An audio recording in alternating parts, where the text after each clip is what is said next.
Sebuah truk peti kemas terbalik dengan kondisi kontainer melintang dan menutup satu ruas jalan di kawasan Demang Lebar Daun. Peristiwa ini terjadi pada Kamis 11 Juni 2020 dini hari.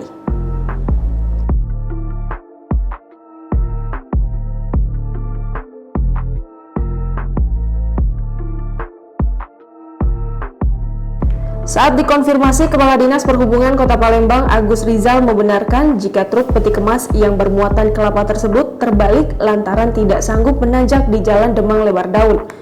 Agus mengatakan, setelah mendapat laporan, pihaknya bersama Satlantas Polrestabes Palembang langsung bertindak cepat untuk melakukan rekayasa lalu lintas sampai kontainer berhasil dievakuasi. Kejadian terbaliknya truk kontainer seperti ini bukan kali pertama. Dishub akan segera berkoordinasi dengan PT Pelindo dan BTPD Wilayah 7 untuk melakukan rem cek, inspeksi keselamatan terkait armada yang beroperasional dari dan keluar Pelabuhan Bom Baru. Sebelumnya diberitakan sebuah truk kontainer terbalik di Jalan Demang Lebar Daun pada Kamis 11 Juni 2020 pagi. Truk tersebut terguling dan menutup badan jalan tepat di depan kantor Disduk Capil Palembang, sehingga kendaraan dari arah Demang menuju arah Bukit dan Jalan Parameswara dialihkan satu jalur di sisi kanan.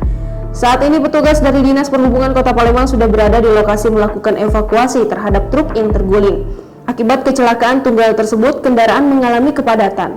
Menurut salah seorang petugas di Sub Palembang mengatakan, kejadian tersebut terjadi pada pukul 3 dini hari. Menurutnya, truk kontainer saat melaju di Jalan Demang Lebar Daun sedang menghindari kendaraan lain. Namun saat melakukan upaya tersebut, mesin mobil mati dan termundur. Di lokasi kejadian juga terlihat ada Kepala Dinas Perhubungan Kota Palembang Agus Rizal, Sekda Kota Palembang Ratu Dewa sempat mampir melihat proses evakuasi yang dilakukan di Sub Palembang.